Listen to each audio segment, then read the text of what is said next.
मैं सतवीर सिंह अपने यूट्यूब के भारत लिंक ग्लोबल चैनल पर लंदन से आपका स्वागत करता हूं।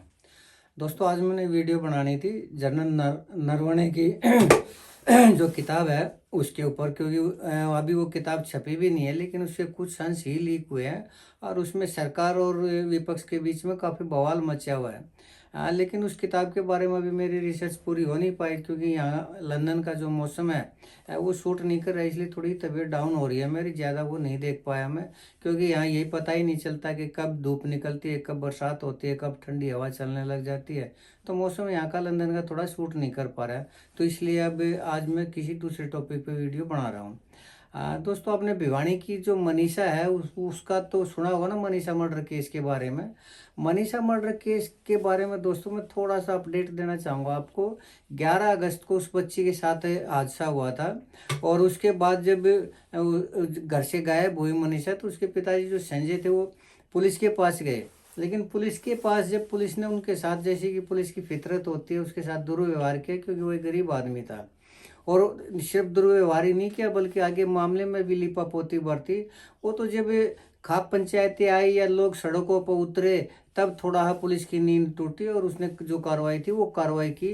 लेकिन उस कार्रवाई से भी संतुष्ट नहीं हुए लोग, तो आखिर में सीबीआई से जब मांग की, तो सरकार ने सीबीआई की मांग को स्वीकार कर लिया। अब सीबीआई ने दोस्तों, हालांकि सितंबर के महीने में सीबीआई ने जांच शुरू कर दी थी। और शुरुआत में तो सीबीआई हर उस जगह पर गई जहां पर उसको जाना चाहिए था। मनीषा के परिवार में भी गई, जो जो सुसाइड नोट था, हालांकि पुलिस ने उसको 5 दिन के बाद दिखाया, तो वो सुसाइड नोट भी कवर कर लिया। और उसकी हैंडराइटिंग की जांच के लिए बार बार उसको हैंडराइटिंग स्पेशलिस्ट के पास भेजा। एक बार संतुष्टि नहीं हुई, दूसरी बार भेजा, दूसरी बार नहीं हुई, तीसरी बार किसी और के पास भेजा। और इस तरह हैंडराइटिंग के बावजूद, और जो स्कूल था, जो परिवार था या रिश्तेदार थे, या जहाँ पर किसी लड़के के बारे में कोई एंगल था, तो उसके बारे में भी हर एंगल से उसने जांच की। और कुछ दिन जांच करने के बाद फिर वापस दिल्ली चली गई, दिल्ली के बाद फिर वापस आई, फिर वापस दिल्ली चली गई। इस तरह सीबीआई ने अपने इतने ज़्यादा वो इसमें कन्फ्यूज़न पैदा कर दिया। अगर लोगों को समझ में ही नहीं आ रहा था कि इतना कन्फ्यूज़न हो कैसे रहा है। हालांकि बीच बीच में जो सीबीआई थी, वो मनीषा के पिता संजय को ये कहती रही कि ये मर्डर का मामला है, ये सुसाइड का मामला नहीं है। लेकिन जब संजय को बताने के बावजूद भी पुलिस सीबीआई इस मामले में किसी तरह की रिपोर्ट पेश नहीं कर रही, तो इसमें दोस्तों थोड़ा सा शक पैदा होता है। लेकिन शक पैदा होने के बावजूद भी जो रिपोर्ट पेश ना करना, और उसमें थोड़ा मैं कार्रवाई बताना चाहूँगा संजय की, जो डिमांड कर रहे हैं। और उन्होंने अपने अभी हफ्ता पहले अपने गांव के अंदर एक पंचायत भी की थी। पंचायत ने ये निर्णय लिया था कि इसके ऊपर अब धरना प्रदर्शन करेंगे। लेकिन अब आज की अपडेट ये है कि जो उसका गांव है मनीषा का, ढाणी लक्ष्मण, तो वहाँ पर जो पंचायत ने फैसला ये किया है कि 15 आदमी तो इस पंचायत के होंगे, गांव की तरफ से होंगे, और 16 प्रतिनिधि होंगे वो बाहर दूसरे आसपास के गांव के होंगे। और दोबारा धरना प्रदर्शन करने से पहले एक बार ज्ञापन दिया जाए, मुख्यमंत्री को ज्ञापन दिया जाए। तो इसके लिए उन्होंने एसडीएम से मुलाकात की और ज्ञापन भी सौंपा, और सरकार से मांग की कि जब सीबीआई इस मामले में कंप्लीट छानबीन कर चुकी है, तो इसको खुलासा क्यों नहीं किया जा रहा। लेकिन इसके बावजूद भी सरकार इस मामले में खुलासा नहीं कर रही। तो मैंने शुरुआत में भी कहा था दोस्तों, कि सीबीआई की एक कार्यशैली होती है, फिक्स कार्यशैली होती है। अगर उसके अंदर किसी सरकार के आदमी का या किसी बड़े आदमी का हाथ होता है, तो सीबीआई उस मामले को लटका देती है, टरका देती है। लेकिन अगर मामला होता है नॉर्मल, यानी अगर उससे संबंधित कोई भी सरकार का आदमी नहीं होता, कोई नेता नहीं होता, बड़ा नेता नहीं होता, तो वो एक दिन में 24 घंटे में केस को सुलझा लेती है। और मैंने उस टाइम एक गुड़गांव का प्रिंस हत्याकांड भी बताया था, जिसको गुड़गांव पुलिस ने गलत रिपोर्ट दी, गलत जांच की, और उसके बाद जब मामला सीबीआई में कहा, तो एक ही दिन के अंदर सीबीआई ने उस मामले का पटाक्षेप कर दिया। और वो जो दूसरा बच्चा था, वो हत्यारा था, जिसके ऊपर हत्या के आरोप थे, उसको अरेस्ट भी कर लिया। क्यों? क्योंकि उसके अंदर किसी नेता का नाम नहीं था, किसी सरकार के पक्ष के आदमी का नाम नहीं था। लेकिन ऐसे सैकड़ों नहीं, हजारों ऐसे केस सीबीआई ने पेंडिंग में डाले हैं। जब ये दिखाई दिया कि इसमें सरकार का कोई आदमी फंस सकता है, कोई नेता फंस सकता है, तो उसको लटका दिया जाता है। आपको याद होगा सुशांत सिंह राजपूत का केस, उसमें जिन बड़े बड़े नेताओं पर उंगली उठी थी, उसमें भी उस मामले को कितना लंबा खींचा और कितने दिन बाद उसकी रिपोर्ट, और उसमें भी लिपापोती की।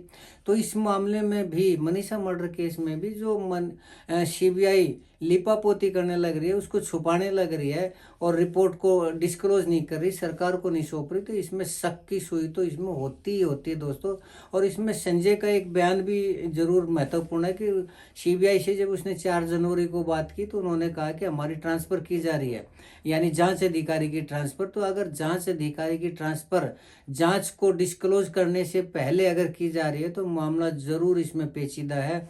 और इसमें जैसा कि लोगों ने आरोप लगाया था कि कोई सरकार का ही ऐसा कोई मंत्री है या पूर्व मंत्री है या सरकार का कोई नेता है जिसके फंसने की संभावना हो सकती है, तो उस नेता का हाथ हो सकता है। तो इस संभावना के कारण ही क्या ऐसा तो नहीं है कि सीबीआई वो नहीं कर पा रही हो, जांच का डिस्क्लोज नहीं कर पा रही हो, रिपोर्ट पेश नहीं कर पा रही हो।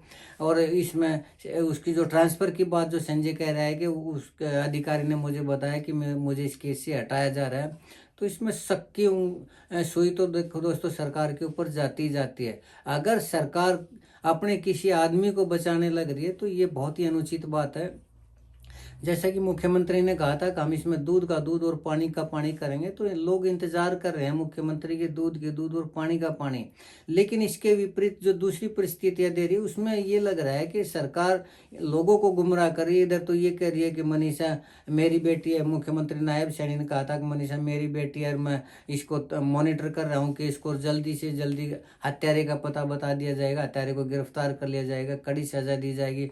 लेकिन आज उस जांच अधिकारी को भी हटाया जा रहा है। तो इसमें दोस्तों जरूर सरकार का कोई न कोई आदमी है, कोई नेता है या पूर्व नेता है, या जैसा कि बार बार उसमें सोशल मीडिया पे भी और लोगों ने भी आरोप लगाए थे कि स्कूल का जो पार्टनर है उनको बचाया जा रहा है, स्कूल के नाम को बचाया जा रहा है। अगर ऐसा है तो ये बहुत ही दुखद बात है, ऐसा नहीं होना चाहिए, लेकिन सरकार करने लग रही है। तो अगर दोबारा इस तरह की मनीषा मामले में अगर दोबारा खाप पंचायतें या और पब्लिक रोड पर आएंगे तो वो भी सरकार के लिए नुकसानदायक होगा। इसलिए जो भी व्यक्ति हो इस मामले में सरकार को उसका पटाक्षेप करना चाहिए, उसका नाम सामने लाना चाहिए। और इस मामले में सिर्फ मनीषा के पिता संजय को ही नहीं, हर आम आदमी जो इससे जुड़ा हुआ है, जो चाहता है कि मनीषा को न्याय मिले, मनीषा के पिता को न्याय मिले, वो चाहता है कि सीबीआई की जो भी रिपोर्ट हो जल्दी से जल्दी वो पब्लिक के सामने आए। तो सरकार से यही निवेदन है कि जो भी रिपोर्ट है, चाहे कुछ भी हो, चाहे वो आत्महत्या का मामला हो, तो वो रिपोर्ट सामने आए। और अगर वो हत्या का मामला है और अगर किसी नेता को बचाया जा रहा है तो वो मामला भी सामने आना चाहिए। और जल्दी से जल्दी सीबीआई को भी चाहिए और हरियाणा सरकार को चाहिए, बीजेपी सरकार को चाहिए कि इस मामले को ज़्यादा ना लटकाए। नहीं तो दोबारा से पिछली बार की तरह अगर लोग सड़कों पर आएंगे तो वो रिपोर्ट सरकार को पेश करनी पड़ेगी। तो ऐसी स्थिति हो, इससे पहले सरकार को चाहिए कि वो रिपोर्ट वो पब्लिक को बताए, पब्लिक संजय को बताए, मनीषा के पिता को बताए, और जो लोग न्याय चाहते हैं उनके सामने उस रिपोर्ट का खुलासा हो। लेकिन लगता नहीं कि ऐसा होगा, सरकार की मंशा में कहीं ना कहीं खोट तो जरूर नजर आता है दोस्तों। खैर चलिए, जो भी है, आज का जो मेरी वीडियो है ये इसका विश्लेषण इतना ही। अगर आपको लगता है कि मैं सही कह रहा हूँ तो आपसे निवेदन है कि मेरे इस वीडियो को लाइक करें, शेयर करें और कमेंट करें दोस्तों। अगर आपको लगता है कि मेरा सोचना गलत है तो भी आपसे निवेदन है कि आप मेरे इस वीडियो को कमेंट करके बताएं ताकि मैं अपने आप को करेक्ट कर सकूं। और चलते चलते एक निवेदन और करना चाहूँगा कि आप मेरे इस चैनल को सब्सक्राइब जरूर करें ताकि इसी तरह की वीडियो आपके सामने लाता रहूँ। आपने मेरा ये वीडियो देखा, इसके लिए एक बार फिर से आपका बहुत बहुत धन्यवाद। नमस्कार, जय हिंद, जय भारत।